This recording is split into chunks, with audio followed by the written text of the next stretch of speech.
Waalaikumsalam, Mbak. Perkenalkan, saya Tidi Otida. Saya mahasiswi dari Universitas Aisyah Surakarta.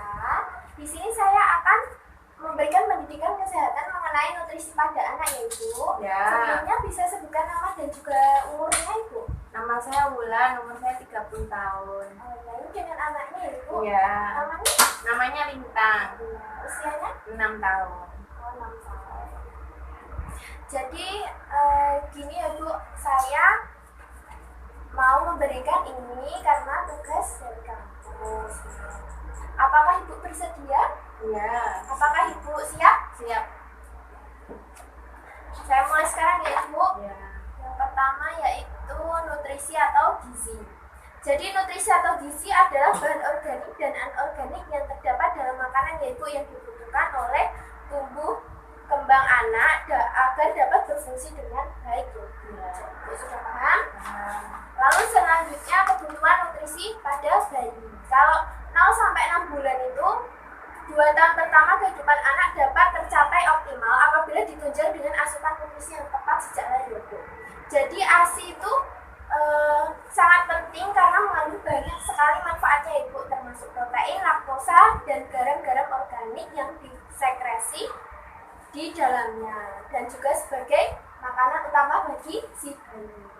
Nah, kalau 6 sampai 8 bulan itu ASI usia 6 sampai 12 bulan itu tidak memperoleh gizi tambahan dari MPASI.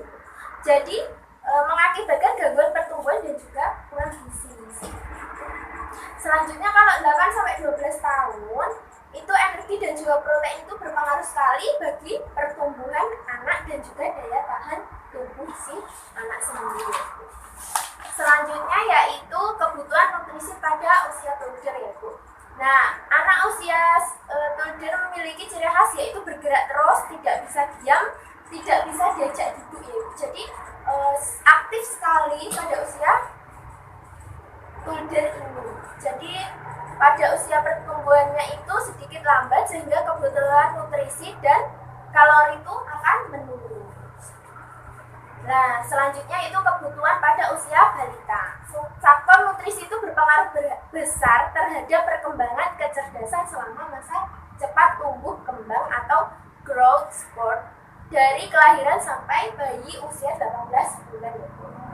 Nah, kebutuhan nutrisi pada anak pra usia sekolah. Kalau anak sekolah itu memiliki pertumbuhan yang lambat, Ibu, karena kebutuhan kalorinya 85 kilokalori per kilogram berat badan. Jadi karakter itu pemenuhan nutrisinya itu dapat diperhatikan dari anak usia prasekolah seperti nafsu makannya berkurang ya, Bu. Jadi anak itu lebih tertarik pada aktivitas bermain dengan lingkungannya daripada mulai makan dan memulai jenis makanan baru seperti itu ya, Bu. Selanjutnya yaitu kebutuhan nutrisi pada anak usia sekolah.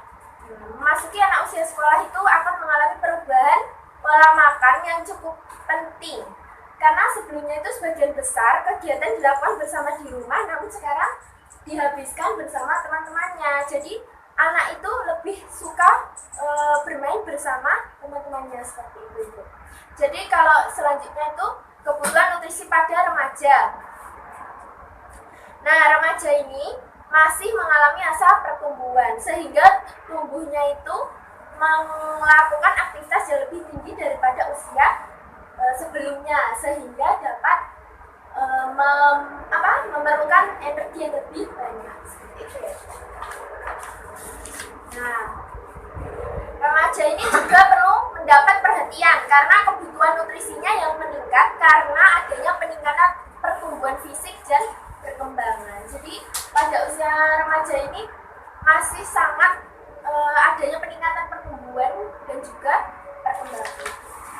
Nah, seperti ini, Bu, kalau angka kecukupan gizinya sesuai dengan jenis kelamin ya, Bu. Kalau laki-laki dan juga perempuan seperti ini. Nah, lanjut. Nah, penjelasannya itu prinsipnya untuk menentukan angka kecukupan energi itu didasarkan pada pengeluaran energi di mana komponen basal metabolic rate merupakan komponen utama. Jadi nilai BMR itu ditentukan oleh berat badan anak dan susunan tubuh serta umur dan juga jenis kelamin. Ini kalau rumus nilai BMR seperti ini ya Bu, sesuai dengan umurnya dan juga jenis kelamin. Ini penjelasannya.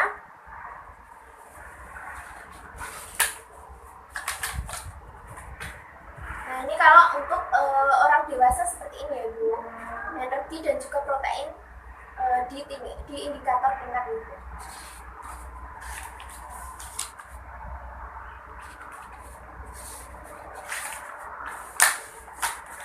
Nah ini pengukuran kecukupan gizi.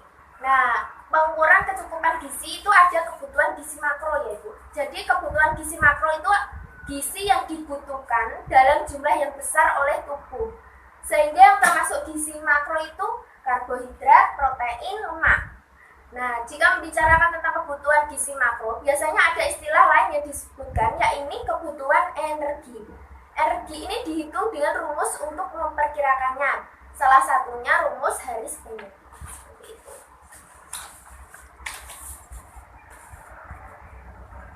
Nah, ini contoh-contohnya yaitu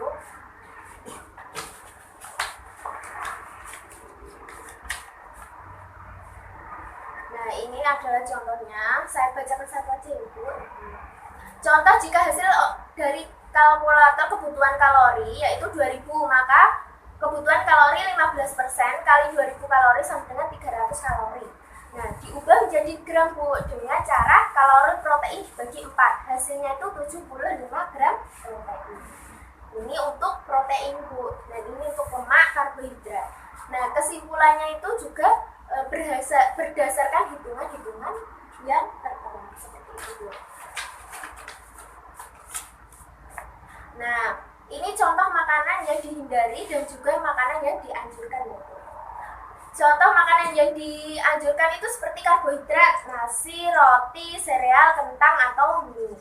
Beragam karbohidrat itu bisa bergantian ya Bu. Selain sebagai menu utama, juga dapat digunakan untuk selingan bekal sekolah. Apakah Ibu sudah diberi karbohidrat secara cukup? Sudah. Biasanya juga makan seperti nasi, roti, Iya. seperti itu ya Bu. Dan juga buah sayur juga itu penting ya Bu, seperti pisang, pepaya, jeruk, tomat, pokoknya segala macam buah itu baik. Nah, sayurannya juga mengandung zat gizi yang berbeda, jadi berikan setiap hari baik dalam bentuk segar ataupun menjadi jus atau olahan ya Bu. Biasanya adiknya ini juga diberi bekal sekolah ya Bu? Iya, sukanya ini. Apa buahnya sukanya apa deh? Pisang. Oh iya, susu dan produk olahannya seperti susu pertumbuhan, keju, dan juga yogurt. Pastikan balita atau anak mendapat asupan kalsium yang cukup dari konsumsi susu. Seperti itu Bu. Nah, proteinnya juga ikan, susu, daging, telur, kacang-kacangan. Sudah Bu? Sudah memenuhi ya Bu? Sudah. Nah, ini contoh penjelasannya ya Bu. Kalau lemak itu terdapat dalam minyak santan, mentega, roti, kue yang mengandung omega 3 dan lemak 6 yang penting untuk perkembangan otak. Tadi kan anaknya sudah suka roti, seperti itu ya Bu. Jadi pastikan si kecil mendapat kadar lemak esensial dan juga gula yang cukup untuk pertumbuhan. Selanjutnya itu makanan yang dihindari ini tidak boleh dimakan ya Bu, atau tidak boleh sering dimakan. Seperti makanan yang berminyak, junk food, dan makanan yang berpengawet.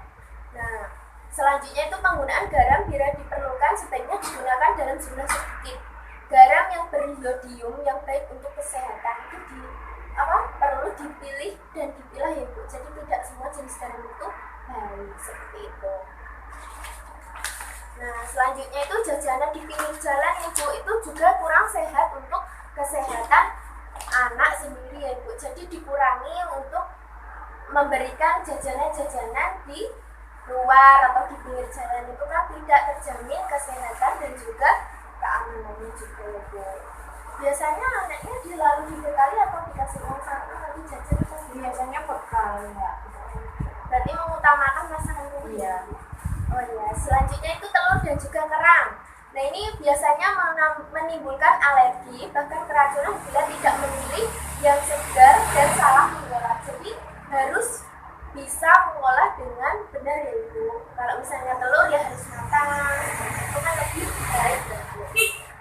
kacang-kacangan bisa menjadi pencetus alergi. Jangan berikan kacang bila si kecil belum terampil mengunyah karena bisa tersedak. Jadi kalau anak kecil itu tidak boleh diberikan kacang-kacangan, takutnya nanti tersedak. Seperti itu, Bu.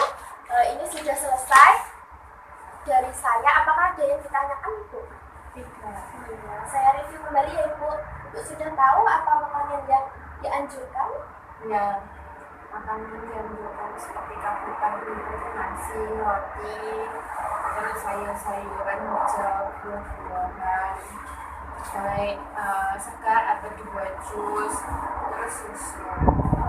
Jadi sudah paham ya, Bu. Terima kasih ya, Bu, atas waktunya. Nanti bisa diterapkan bila belum biasa dilakukan, namun jika sudah dilakukan harus selalu dijaga ya, Bu, agar anaknya tetap sehat. Terima kasih ya, Bu, atas perhatiannya.